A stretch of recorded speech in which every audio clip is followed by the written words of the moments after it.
Good morning students of BSc part first.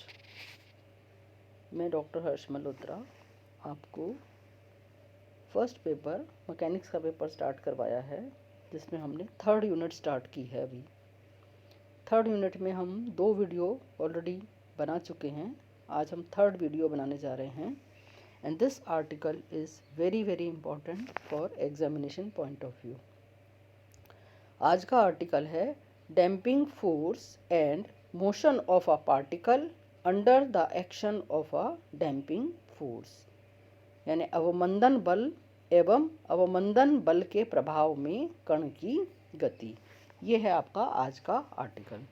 आज का article जैसा कि बच्चों, बहुत सारे बच्चों के मेरे पास मैसेज आ रहे थे कि मैम हिंदी में पढ़ाइए, लेकिन कुछ बच्चे इंग्लिश मीडियम के भी हैं, इसलिए मैं हिंदी में आपको ये नोट्स दे रही हूँ, लेकिन इंग्लिश में मैं साथ साथ बोलती भी जा रही हूँ, जिससे कि इंग्लिश मीडियम वाले जो बच्चे हैं वो इस नोट्स को साथ साथ बनाते जाएंगे। तो सबसे पहला है आपका कि डैम्पिंग फोर्स किसे कहते हैं। The first is damping force किसे कहते हैं। जब दोलक वायु या अन्य किसी माध्यम में दोलन करता है तो माध्यम के स्पर्श में से उस पर घर्षण बल यानी फ्रिक्शनल फोर्स कार्य करने लगता है, जो उसकी गति में रुकावट डालते हैं। इससे कण के आयाम, वेग और गतिज ऊर्जा में धीरे धीरे कमी आती जाती है और कुछ समय के बाद वो क्या होता है, रुक जाता है। इस प्रक्रिया को अवमंदन कहते हैं और इससे उत्पन्न होने वाले बल को अवमंदन बल या डैम्पिंग फोर्स कहते हैं। यह बल असंरक्षी प्रकृति का होता है, यानी व्हेन अ पार्टिकल और body oscillates in a certain medium, यानी जब यदि कोई कण किसी भी माध्यम में, जैसे एयर में भी कह सकते हैं, जैसे एक सिंपल पेंडुलम आपने लिया जो हवा में ऑसिलेट कर रहा है। सो व्हेन अ पार्टिकल और a body oscillates in a certain medium, a viscous और फ्रिक्शनल फोर्स इज जनरेटेड। वो अपने आप ही वहाँ पर जनरेट हो जाता है। कैसे जनरेट हो जाता है? अ विस्कस और frictional force is generated due to the contact of the particle और बॉडी विद द मीडियम, यानी उस कण के, उस माध्यम के जो कण हैं उनके साथ कांटेक्ट में आने पर यह एक फोर्स जो है वो अपने आप ही जनरेट हो जाता है। And these forces are non conservative in nature. ये असंरक्षित प्रकृति के होते हैं। ठीक है, असंरक्षित बल किसे कहते हैं, ये आप लोग तो क्लास 12 के अंदर पढ़ चुके हैं। अब असंरक्षित बल है तो अंडरस्टूड है कि उसकी एनर्जी क्या होती जाएगी, कम होती चली जाएगी, है ना। And obstruct the motion of the body, और ये क्या करते हैं, ये ऐसे फोर्स हैं जो गति के विरुद्ध काम कर रहे हैं, यानी जिधर आपका जो ऑसिलेटर है वो मूव कर रहा है जिस डायरेक्शन में, ये उसके विपरीत दिशा में काम करते हैं। इसीलिए क्या करते हैं, ऑब्स्ट्रक्ट करते हैं। ऑब्स्ट्रक्ट करेंगे यानी रुकावट डालते हैं। रुकावट डालते हैं, इसका अर्थ क्या हो गया, इससे क्या होगा, फाइनली धीरे धीरे उसकी वेलोसिटी कम होती चली जाएगी, अर्थात उसकी एनर्जी क्या होगी, धीरे धीरे कम होती चली जाएगी। So as a result the velocity and kinetic energy decreases continuously and finally the body stop, यानी अंत में वो क्या होगा, वो रुक जाता है। So such type of forces are called as damping forces. फिर से बता देती हूँ आपको। व्हेन अ पार्टिकल और a body oscillates in a certain medium, a viscous or frictional force is generated due to the contact of the particle or body with the medium. These forces are non-conservative in nature and obstruct the motion of the body. ठीक है, as a result the velocity and kinetic energy decreases continuously and finally the body stops. So such type of forces are called as damping forces. ठीक है, अब इनकी जो nature कैसी है, non conservative nature है। दूसरा जो इम्पॉर्टेंट पार्ट है कि ये डैम्पिंग फोर्स की वैल्यू क्या होगी। So this damping force is actually proportional to the velocity, ये वेलोसिटी पर निर्भर करता है, जितनी वो तेज़ी से ऑसिलेट कर रहा है उतना डैम्पिंग फोर्स ज़्यादा होगा। सो दिस फ्रिक्शनल और damping force is proportional to v, और प्रोपोर्शनलिटी साइन हम यहाँ से हटा देते हैं तो यहाँ पर एक कांस्टेंट आ जाता है जिसे बोलते हैं लैम्डा, और F बराबर क्या हो गया, minus lambda v. Lambda proportionality constant है और इसी को बोलते हैं हम अवमंदन गुणांक या डैम्पिंग कोफिशिएंट। इसकी वैल्यू पॉजिटिव होती है, लेकिन जो फोर्स है आपका वो कैसा आ रहा है, आपका नेगेटिव आ रहा है। यानी F बराबर क्या है आपके पास, माइनस लैम्डा वी है, यानी ये गति की दिशा के विपरीत दिशा में काम करता है। ठीक है, it acts opposite to the direction of the motion of the body. अब आ जाता है, ये हो गया आपका पहली चीज़ जिसे बोलते हैं हम डैम्पिंग फोर्स किसे कहते हैं। अब एग्ज़ाम में बच्चों बहुत बार ये सवाल पूछा जाता है कि ऐसा फोर्स, ऐसा ऑसिलेटर जो डैम्पिंग फोर्स के अंडर काम कर रहा है, जिसे हम डैम्प्ड ऑसिलेटर कहते हैं, उसके एग्जाम्पल बताइए, है ना। ये बहुत बार पूछे गए हैं कि उसके उदाहरण बताइए। सो एग्जाम्पल्स नोट कर लीजिए आप।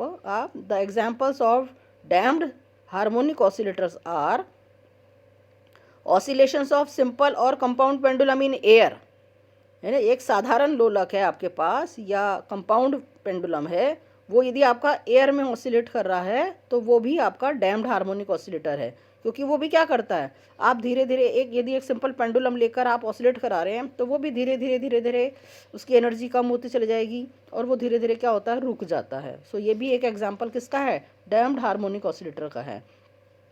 इसी तरह ऑसिलेशंस ऑफ लोडेड स्प्रिंग, यदि एक स्प्रिंग है आपके पास, लोडेड है, इन्हें उसके ऊपर मास हैंग कर रखा है आपने, तो वो भी आपका डैम्प्ड हार्मोनिक ऑसिलेटर का एग्जांपल है।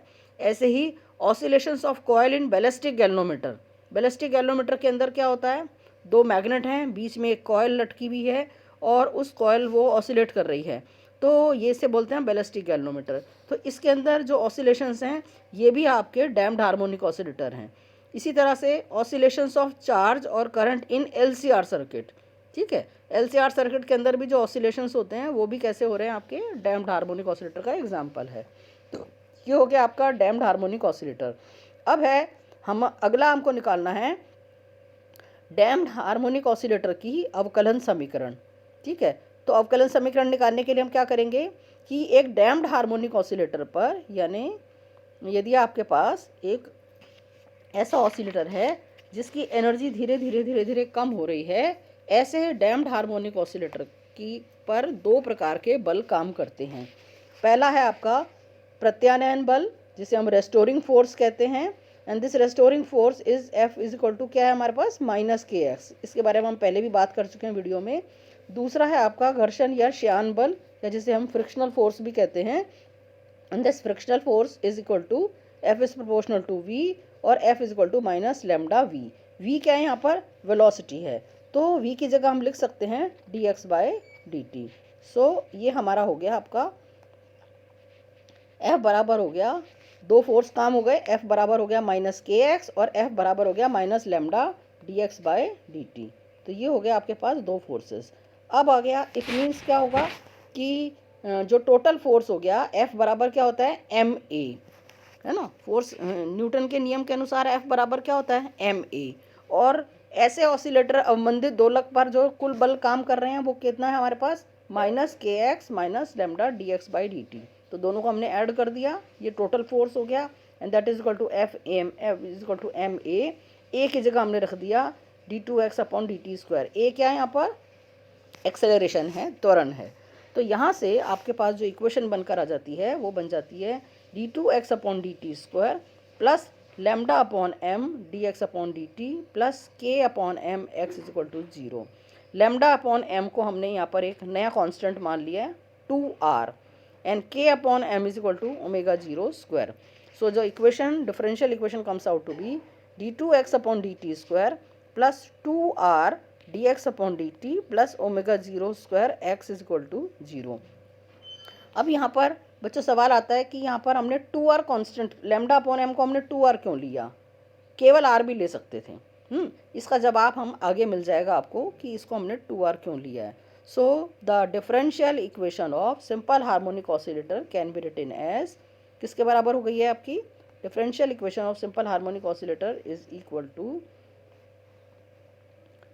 d2x/dt² plus 2r dx/dt plus ω0² x is equal to 0। ये कहलाती है हमारी डिफरेंशियल इक्वेशन। अब है नेक्स्ट है इसका अवकलन समीकरण का हल, यानी solution of differential equation of damped simple harmonic oscillator. इसका हमको सॉल्यूशन निकालना है। सॉल्यूशन निकालने का मतलब क्या है? At any time T the position of the particle या पोजीशन ऑफ द ऑसिलेटर, यानी मुझे x की वैल्यू कैलकुलेट करनी है। अब x की वैल्यू कैलकुलेट करने के लिए हमारे पास दो तरीके हैं जिनसे हम निकाल सकते हैं।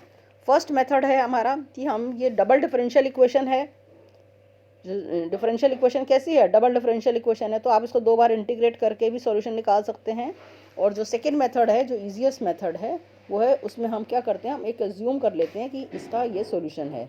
जैसे हमने यहाँ पर एज्यूम कर रखा है, let the solution of the differential equation is x is equal to E की पावर अल्फा टी। ये हमने एज्यूम कर लिया है कि ये इसका सॉल्यूशन है। अब हमें क्या करना है, यहाँ से इसको डिफरेंशियल इक्वेशन के अंदर पुट करना है। डिफरेंशियल इक्वेशन के अंदर पुट करने के लिए हमने सबसे पहले क्या करा, सबसे पहले हमने इसका क्या किया, फर्स्ट डेरिवेटिव निकाला dx/dt is equal to alpha E की power minus alpha T.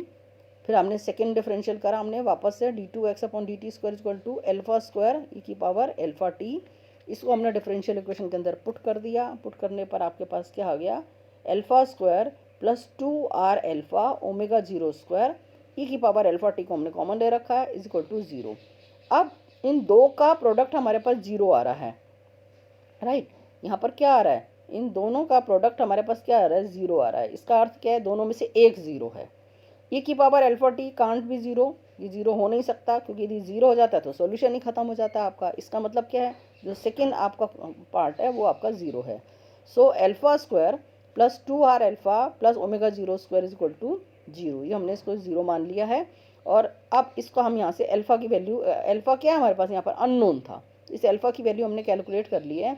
Alpha की वैल्यू कैलकुलेट करने के लिए हमने क्या करा, x is equal to minus B plus minus √b² minus 4ac/2a का सहारा लिया, और हमारे पास ये वैल्यू आ गई अल्फ़ा की। अल्फ़ा बराबर हो गया minus R plus minus √r² minus ω0²। अब आप समझ गए होंगे कि मैंने यहाँ पर 2 क्यों लिया है। ये जो नीचे 2a आता है, इसको यहाँ से हटाने के लिए हमने यहाँ पर जो सॉल्यूशन था, हमने वहाँ पर हमने मान रखा था कि जो हमने एज्यूम किया था वो λ/m is equal to 2r।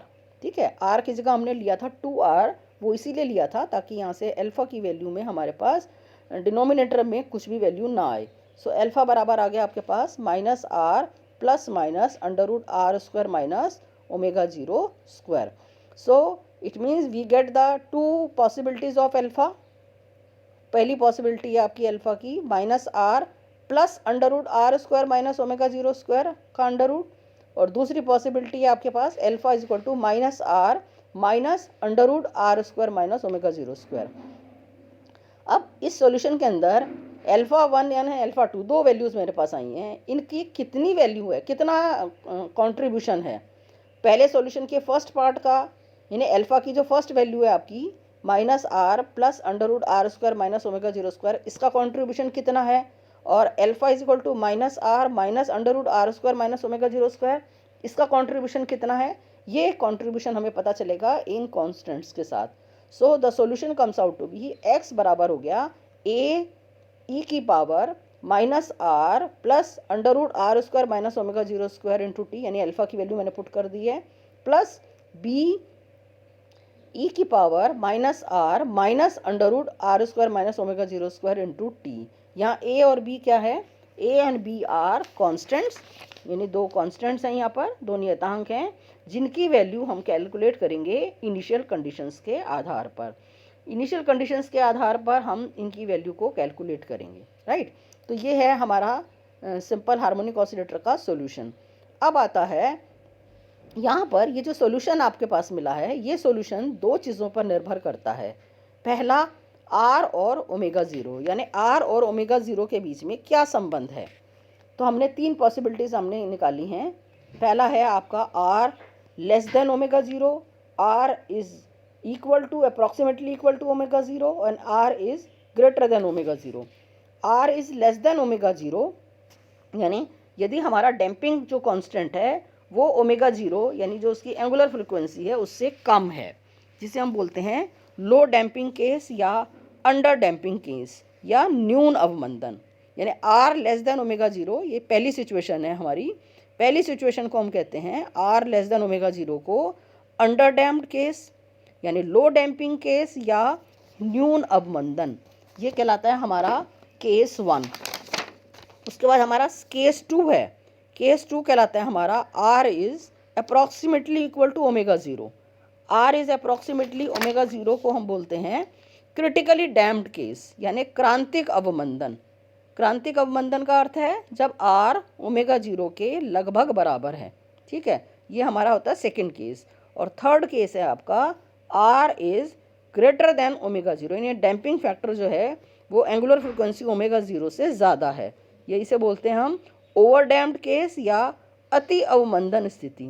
तो ये तीनों जो स्थितियां हैं ये इसको हम डिटेल में पढ़ेंगे नेक्स्ट लेक्चर के अंदर। सो नेक्स्ट लेक्चर के अंदर हम इसको डिटेल में पढ़ेंगे। Thank you so much.